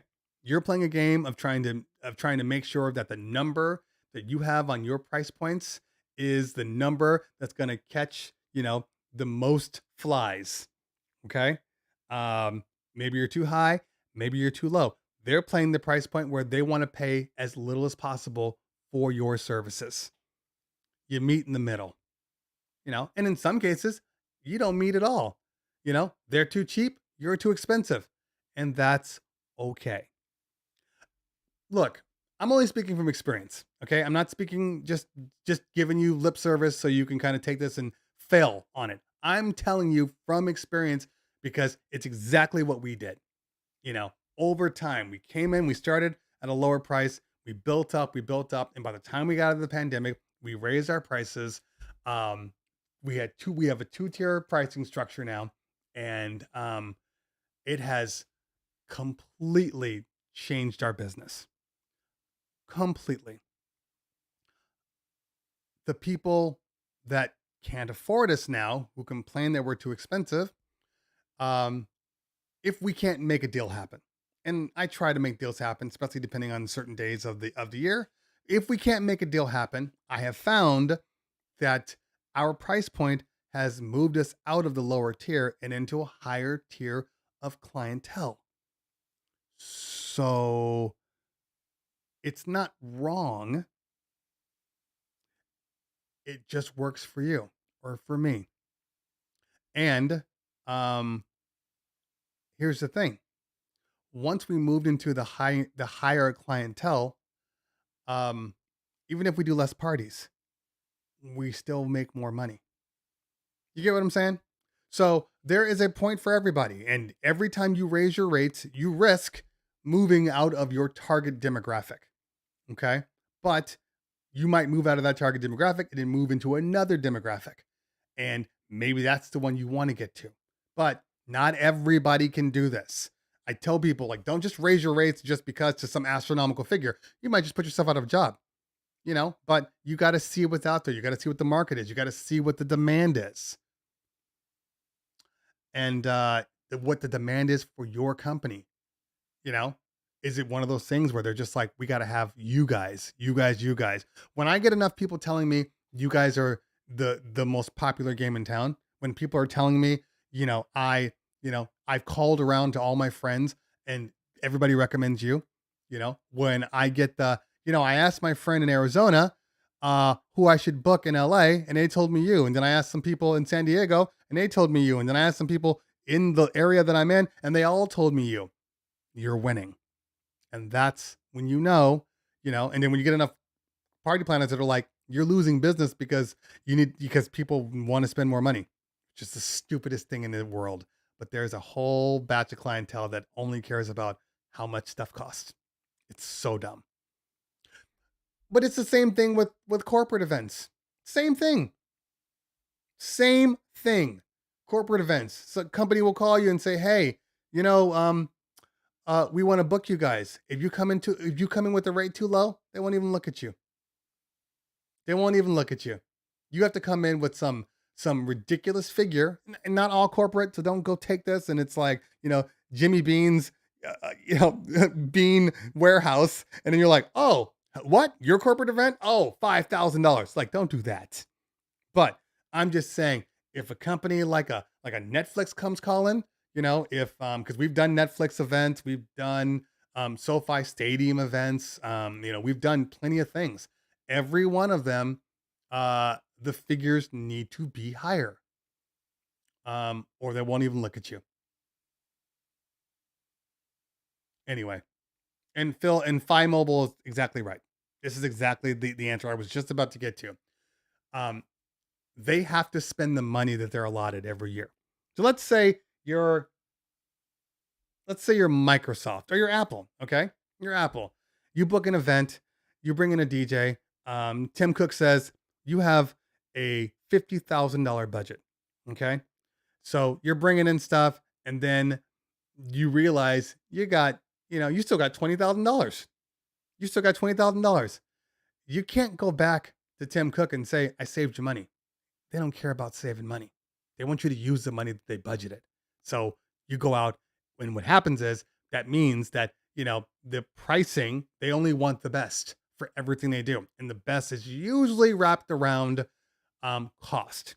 Either you are a well-established DJ. Oh, we brought in Calvin Harris to DJ our event, and he charges you, 20 grand, to be there for an hour, or you bring in somebody that's a well-known established DJ, and you at least got to get in there at a certain point, so that could be 5 to 10 grand to do this one event. Could be, you never know. So if you come in low, either you may not get the job, or they might take you and then put that on like a big ass LED wall. And who knew that you could get another, 4 or 5 grand out of the event? Who knew? Anyway. Okay. So Pablo says, I find that when you charge cheap, their expectation is still high. So price needs to match. All right. I'm going to tell you guys something, coming from a place where I know I've done every single type of event. I've done events that were, $300. I've done events that were, that they've paid just us to DJ, upwards of 20K. Okay. So this is what I will say. And this is a fact. Okay. Typically, there are outliers. Okay. But the the the less that a client can afford, the more high maintenance they are. The more money that they spend on you, the less they actually are concerned with you, because clients see things in a certain way. Okay. There's basically two ways to see it. All right. There's one that's like, you know what? They were outside of my budget, but I bought them because, my daughter really loved them or whatever. So I bought them, but now I got to make sure that every penny that I paid to you guys are going above and beyond to do. So they're calling you all the time. They want to make sure you're doing this and doing that and bringing this and bringing that and and they're concerned about every single thing that you do. Okay. Then you have the super rich who will spend, 8 grand like that. They don't care. And they don't care not because they're just so rich that they don't care anymore. They understand that the amount that they pay correlates to the quality of what they paid. Okay? So, if they spend a great deal of money, they're not thinking, well, they're going to do a bad job. They're thinking, well, I know they're going to do a good job because I paid the money. So, I'm not worried about what they do. I hired a professional, let them be professional. But those lower dollar ones, they don't trust. They don't trust because they've just spent all this money and they got a wedding coming up, or they got a bar mitzvah coming up, or they got something. They will be up your butt all day long. It's the same thing with like the Yelp people, which is why we don't do Yelp people, because Every time a Yelp person calls, I'm like, where'd you hear it from? Yelp. You can't afford us. And to be honest with you, I kind of don't want you to, because you've gone into it already looking for a deal that I don't want to do, because I'd rather save this space for somebody that wants to pay premium dollars. So that's just business, but that's also business from a person that's been in business for 15 years and understands where I want to be. And where I want to be means that I'm going to lose some clients that um that were potentially too low for what I was doing. But if you want to establish yourself as like the game in town, there are things you have to do. Uh, I know we have a good rating on Yelp. Man. I know that, but I just I can't stand it. Yelp is a racket. It's an absolute racket. It is a necessary evil, and it's so stupid. I could go on for days talking about Yelp. I won't. Crate hackers in the building. What's going on, fam? Yes, you will see me in Vegas next week. Should be a good time. You guys have a booth? You guys DJing this time? Let me know. Not sure your Yelp concept. I've made thousands. I didn't say anything about your ability to make money. The clientele that comes from Yelp for me is um is just a different clientele that I normally get. So I cannot speak for, you know, your price points or what you do. I'm saying for me, it doesn't work. Every single person that calls me wants me to reduce my prices. Every single one. Or they'll say, well, there's 4 other guys that are here that are cheaper than you. So, and then I say, well, we don't go down to that level. If they're that good, then go ahead and use them. That's it. If their prices are so good, then go use them. And then the moment I tell them that, I get, wait a minute, hold on, hold on. Let's talk a little more. I don't want to play that game. I want people that see our prices and know our prices and are comfortable with our prices. And then let's have a conversation about it.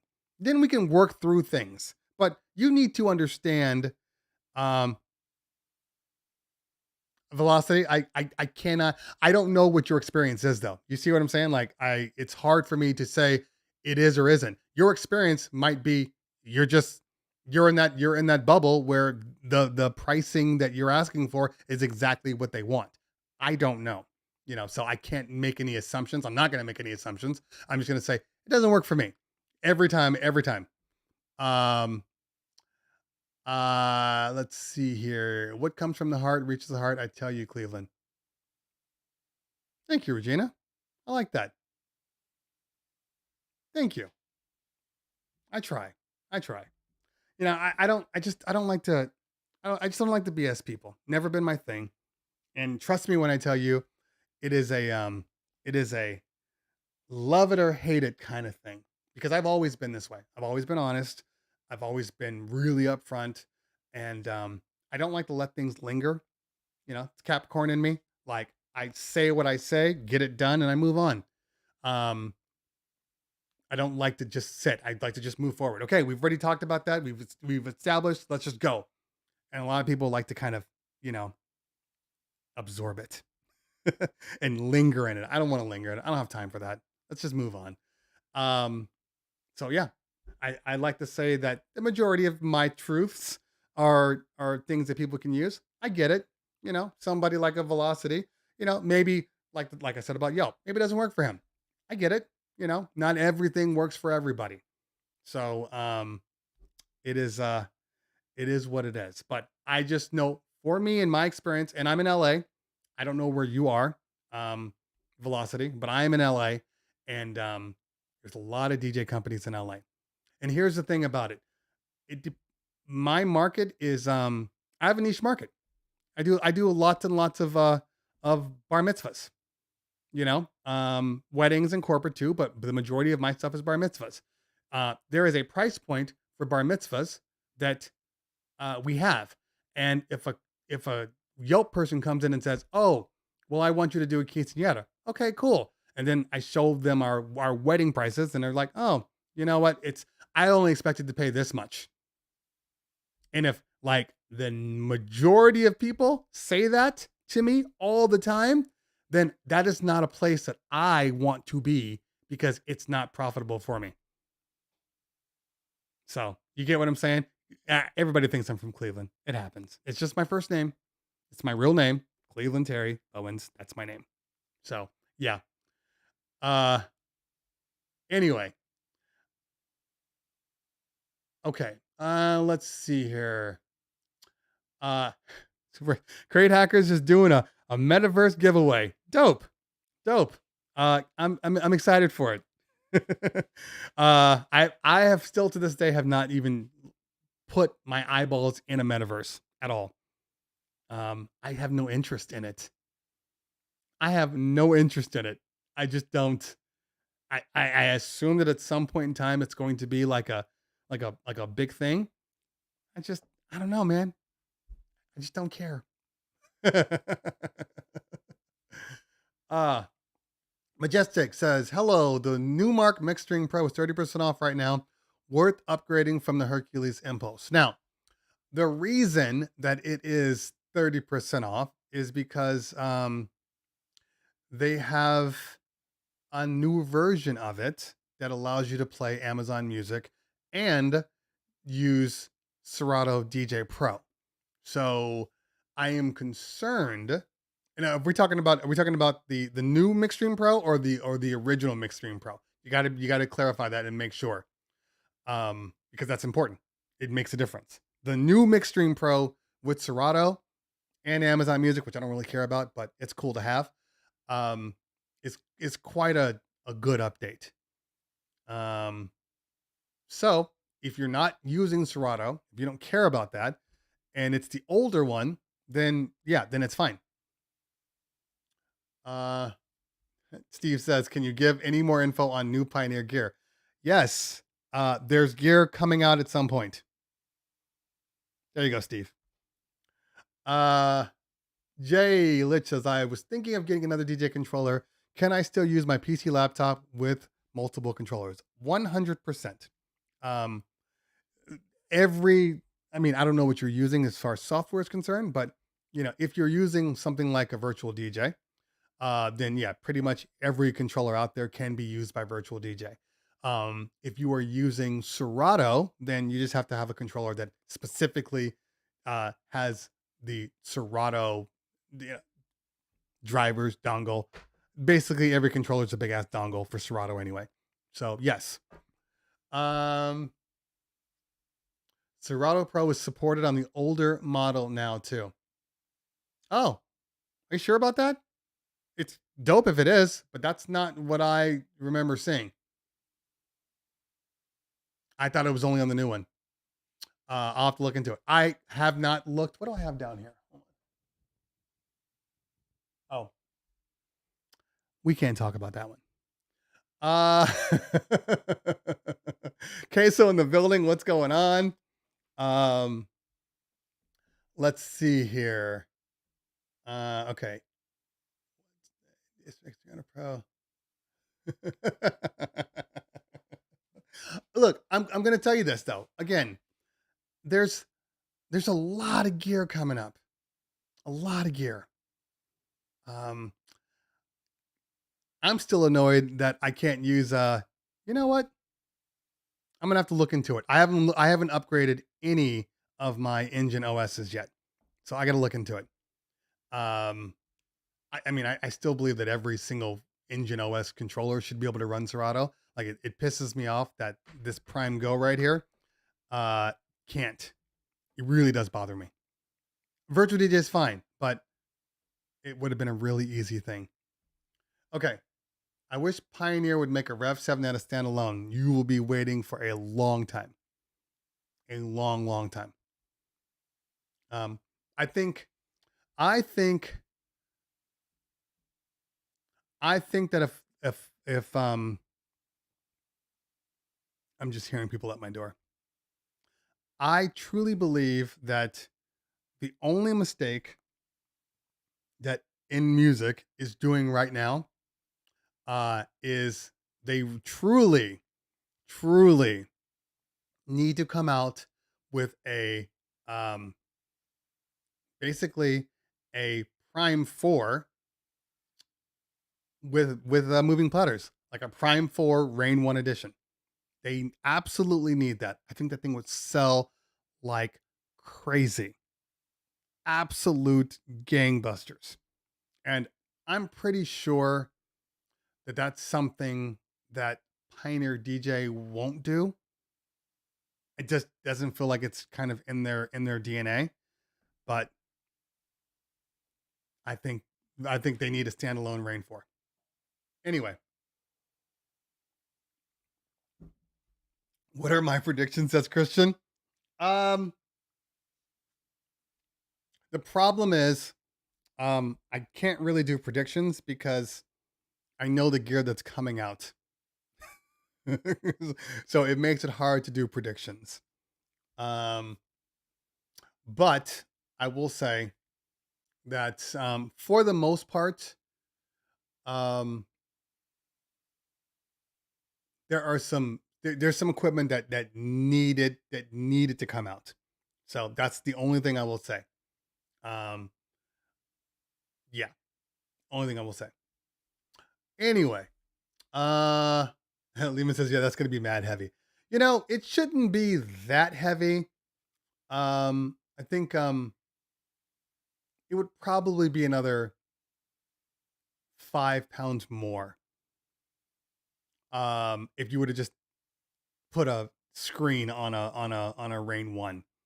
I don't really think they need 4 channels, but now that apparently this is the way the Rain's doing it with their stems. Um, yeah, I think maybe 5 to 10 pounds. It'd be heavier. It'd be definitely heavier. Um, I would love them to make a standalone mixer running engine, let you use phase Rain 12 without a laptop. That would be cool. Um, I honestly thought that when the Rain 72 first came out, first thing I thought was like, why isn't this standalone? This is dumb. This would have been perfect. And then the S11 came out. Why isn't this standalone? This is dumb. That would have been perfect. So maybe one day somebody will come out with one. Um, the question becomes just which section of in music is going to do it. Because basically Denon and Newmark now are doing Engine OS.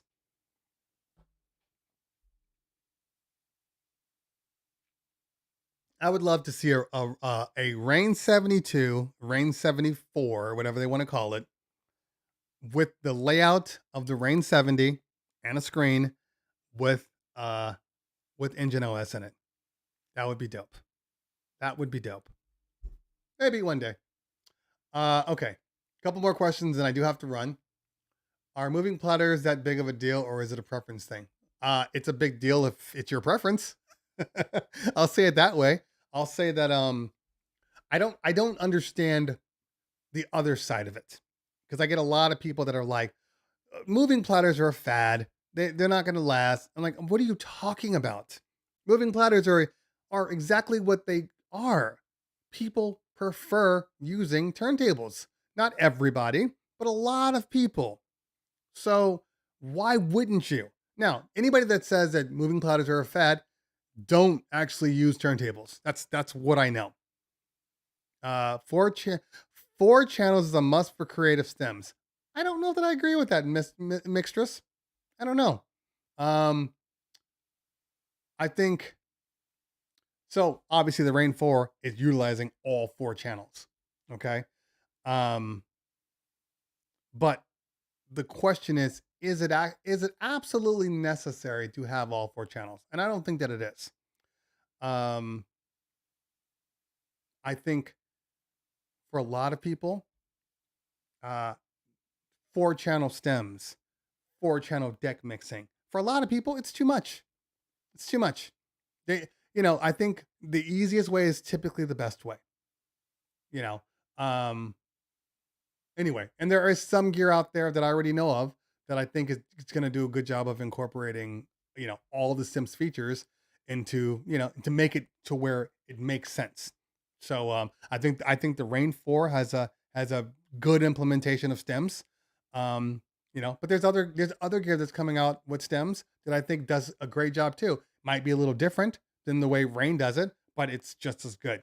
So I think that it's like, I think there's gonna be a lot of people that are gonna like some gear more than other gear. But I think they all the gear that's coming out so far that I've seen um has a really good implementation of stems across the board. Okay. I wish Rain would come out with a better controller than the Rain 1. I don't like the look of the Rain 4. I like the look of the Rain 4. I don't have a problem with the way the Rain 4 looks. I don't even have a problem with the actual controller. I truly believe, and they're sending me my unit for long-term testing, either today or tomorrow. But I truly believe that a lot of people aren't giving the Rain 4 as much credit. I think they see the platters and they're like, no moving platters. It's gonna suck. I've used those platters. They're actually really, really good. Really good. So I don't know. I don't know. We'll see. We'll see if I like it enough to like, you know, use it consistently and leave my Rain 1, leave my Rev 7 here. Um, I don't know. I don't know. What I am gonna, what I might, I don't know. We'll see. That's the joy of the one joy of doing what I do is I have lots of choices. Uh, let's see here. In the meantime, I'm out there with an S9 and a DJJ SX just riding it. Still cashing in until Serato says new version won't support that. Hey, so I get it. I get it 100%. I'm kind of starting to feel that way about a lot of stuff. Computers, uh, phones, uh, DJ gear. Um, I think once it gets to a certain point, I think we're at that point now where pretty much all the gear, all the tech, all the stuff that's coming out right now, it's all good. It's all good. So, like, I have a MacBook Pro 14. Love it, love it, love it. It's got the M1 Pro, right before the Max. Um, has not faltered at all. They got the M2 that's out. When I tell you I have no interest in the M2, I'm dead serious. Like, why? Oh, it's 25% faster. It doesn't affect me. Mine's fast as hell. So for me, it has to have stuff on it now that I don't have on it. So for instance, iPhone 13. iPhone 15 is coming out with USB-C. I will buy an iPhone 15 because of the USB-C. You get what I'm saying? So it has to be stuff that I know that I need, that I don't want to, that I want to just upgrade to. But I'm not going to upgrade to every single piece of controller, every single thing until they're starting to die on me. I got a pair of moving heads. I still use my Chevy Intimidator 350s. The only reason that I will buy new ones is, for one, they're wireless and battery powered. That's all I care about. So I might get some JMAS ones because they are battery powered and wireless, and I might move over to that. So yeah, but that's the only reason that I'm upgrading now. We just bought a whole new speaker system. I bought a whole QSC system. 12.2s and 118s should be here on Friday. Even though I'm not even going to use it until like 2 weeks from now, but it should be here. It didn't have a need to upgrade until we started having to upgrade our older systems. So my system is going into one of the things, but I wouldn't just buy it just to buy it. S9 is still dope, says Velocity. Yeah, it is. It is. The only reason why I don't like the S9 has nothing to do with the S9. It has to do with the pads. I need separate pads. That is my minimum requirement now for all DJ gear.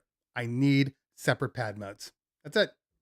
Everything else, I don't care about, but separate pad modes is a must for me. So if somebody has an S9, I'm like, maybe I'll bring my mixer. I'm dead serious, but I've used S9s, plenty of times. they're fine. They were great. They're still great. I just need split pads.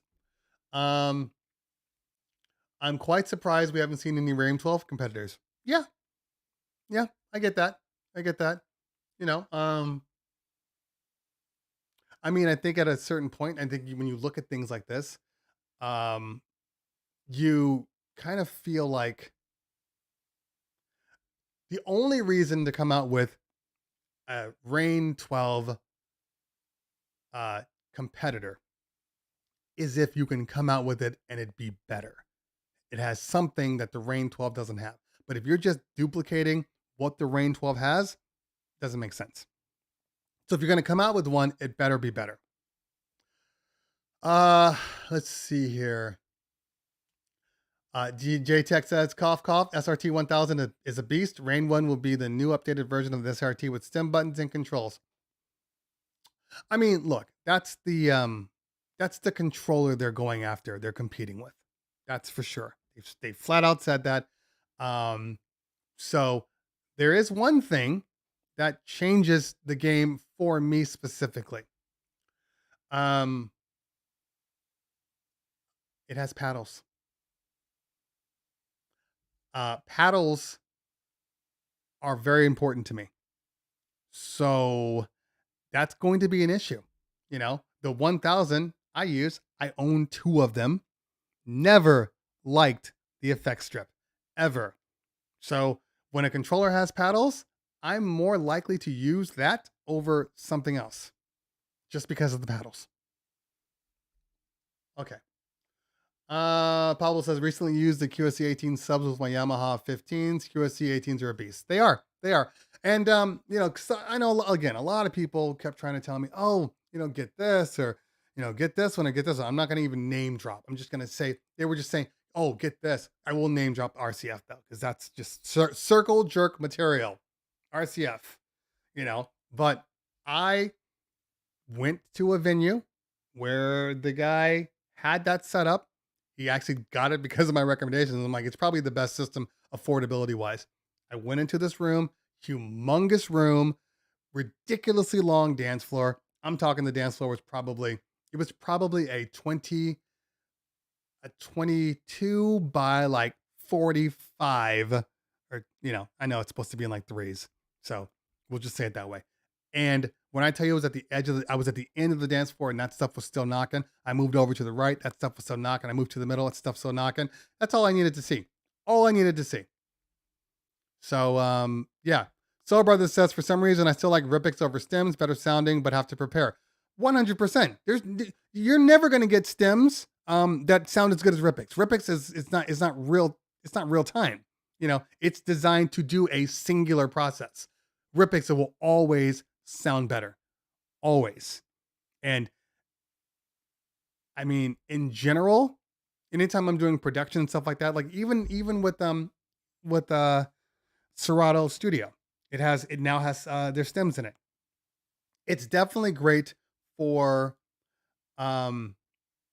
like kind of getting a feel, and in some cases it can be really clean. But if you want a truly clean experience, you got to do something like Ripix. You have to. You have to. The NSX style effect strip can be so infuriating. It really can be. You know, I don't know what anybody was thinking. You know, I mean, I guess the point is like on some of them, you know, where they have the screens and everything, it's a better situation. But like in the dark, I can't tell what the hell knob I'm turning. I can't tell if I'm on channel 2 or channel 1 or master. Like I have no idea. So I just don't use it, in all honesty. The Mixon 8 is not out yet. They're supposed to be sending me one of those. Well, let's see here. They emailed me 2 weeks ago. Said, we have our new shipment of Mixons coming in. Are you still interested? I said yes. And I've heard nothing. So I don't know. How's the DJI mic? Mojack's in the building. What's going on, fam? Good to see you, man. Thanks for hanging out. If you guys aren't following Mojack's, which that's a stupid statement, I'm pretty sure you're all following Mojack's. That is the man. That's the legend. Make sure you're following him. He's just got amazing content. I love the DJI mics, Mojax. Love, love, love them. There was actually a new update that just came out, a new firmware update. I haven't done it yet, but it removes the green light. So if you're recording and that bright green light comes on, you can turn that off now. And it also removes the ability to turn off or on the recording button from within the device. Because if you know the DJIs, when you pull them out, when you're kind of attaching them, sometimes you can hit that record button. It's really close to where you would use it, and I find myself always turning it on. So I love it. I love the fact that you can record internally right through the devices. I love the fact that there's two of them in there. So if I want to record two people at the same time, I can. I can separate them out into mono or in stereo. And also, let's just say I'm at NAM, right? And I'm recording through my one device. I can record through my device the whole time, even if my input to my camera is not recording. And also, if one dies, I can just drop it in to the recharger, take the other one out, start going again. It's a great system. Great system. I'm a big fan. Big fan. In fact, I used it yesterday on the Jetpack Glide system, which you guys should definitely be watching. After this show, make sure you check out the Jetpack Glide review. It's a great bag. It's a great bag. So I need a lav mic, gonna cop the DJI then, doesn't like the roads. Yeah, I get that. I get that. And they're so small and compact, and they come with things that, like, what really bothers me about the Rode mics, because they're really good sounding mics. But I hated the fact that I had to buy the magnet. The magnet to put it on your shirt, that's an extra charge. That's dumb. That's dumb to me. So the DJIs come with everything already there. The windscreens, all that stuff's already built in, and they're just small, compact. I wore it on the outside, but I noticed people have worn them on the insides of their shirts to kind of hide them, and they still do a really good job of picking up audio. You could not do that with the Rhodes. You put the Rhodes in your shirt, and it's just muffled. Okay. DJ Fire Red in the building. What is going on? Okay, so I asked, do you think anyone would make a standalone 4-channel mixer with effects paddles? I don't think there's a market for it. In all honesty, I think if you're just doing a dedicated 4-channel mixer, I think that's kind of reserved for like the CDJ people. I don't know. I don't see that as a option. If anybody was going to do something like that, it would be Rain. But I don't know. I don't see it. I don't see it. On the Rain 72, do you run the iRig through session out or booth? Well, the iRig is a 1/4 inch, so you can choose however you want to. You can go straight out of the booth. You can go out of the XLRs. It's really up to you. Okay. Can you use my address to see if it gets here fast? Can you add my address? I'll do that. All right. Let's see here. A couple more questions, then I got to get out of here because I have a 1 o'clock conference call. Steve says, when you talk to your Pioneer rep, ask them when Record Box is getting stems. I don't have to ask my Pioneer rep. I know when they're getting stems. And I'm just going to say it's going to be sooner than later. And we will leave it at that. Okay. Let's see. Anything else? Because then I definitely have to run. Any updates on the price for the Rain 4? No updates yet, but they will come out sooner or later. I mean, they haven't really made their actual announcement yet, so we still have time. And okay. All right. I think I'm good, guys. I think I'm good. We are going to be, like I said before, I got a ton of videos that are coming out. I'm sure Mojax is in the same situation. That's the joy of being a DJ tech reviewer. It's legitimately feast and famine. One day for weeks you have nothing, and then all of a sudden everybody and their mama is sending you stuff. Every day you open up your door, you're like, oh, there's something new. Oh, there's something else. Oh, there's something else. So it's gonna be a good couple of months for us. And I think everybody's going to be, you know, pretty happy over the next couple of months. The Flex 4 sounds tempting after hearing that. I like the Flex 4. In fact, I just have to edit a couple little things and I need to post my Flex 4 video. I'm a big fan of the Flex 4. I like the Flex 4. I like the Rev 1. I think they're both really good controllers, and depending on what kind of style you do, because like for the Rev 1, a lot of people like the paddle. So I will probably end up buying a Rev 1 just for myself. Just because I like it. But there's a lot of stuff that's coming out real soon that a lot of people are interested in. See, Jax is saying it. Yeah, nothing in the winter. Yeah, now we can't stop people from showing up at our door, dropping stuff. They're sending out stuff so fast that I will get product before I get the emails from the manufacturers. That's how fast stuff is going out. Like I'm like, what is this thing? Okay. Set it to the side. I'm like, I'll look at it later on. The next day, hey, just to let you guys know, you got a piece of gear coming, blah, blah, blah, blah, blah, blah, blah. I'm like, oh yeah, I already have it here. It's already here. And there'll be things like, oh, we couldn't get you the device because we only had X amount, and then it just shows up at my door anyway. It is what it is.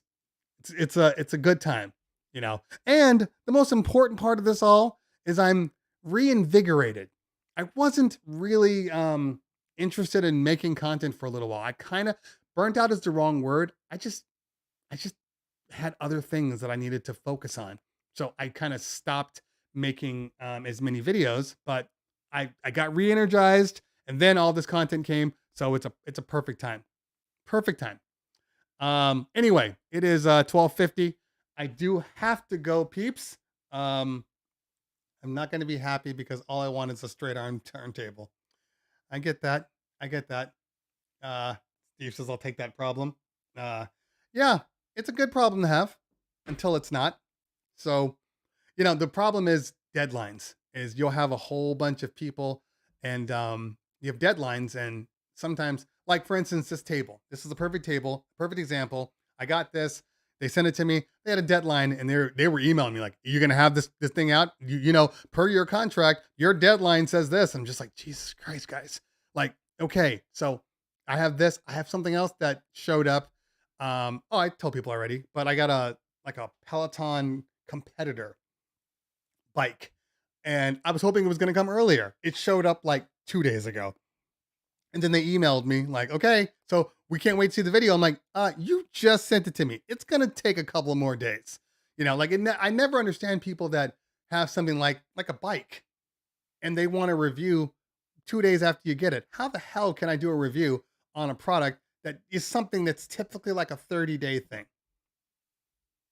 Anyway, Christian says, did I ever talk to Tractor? I did talk to Tractor when I was in Sweetwater, and it is exactly what I said it was. It's not gonna change. You're not gonna see me running a tractor ever. So I will just say trust Mojax on any of his tractor stuff. Trust Mixmaster GNL. He's a big tractor fan. Trust Carlo Intanita. He's a big tractor fan. But yeah. You won't see me on tractor. I know, Mojax. Sometimes, but like when they call me about the table, it's like I was like a crackhead because I've been wanting a power table for a long time. Like whatever, I'll sign it. Just send it to me. So yeah, but I typically don't sign contracts unless I'm doing things for like I have a on and off again sponsorship with like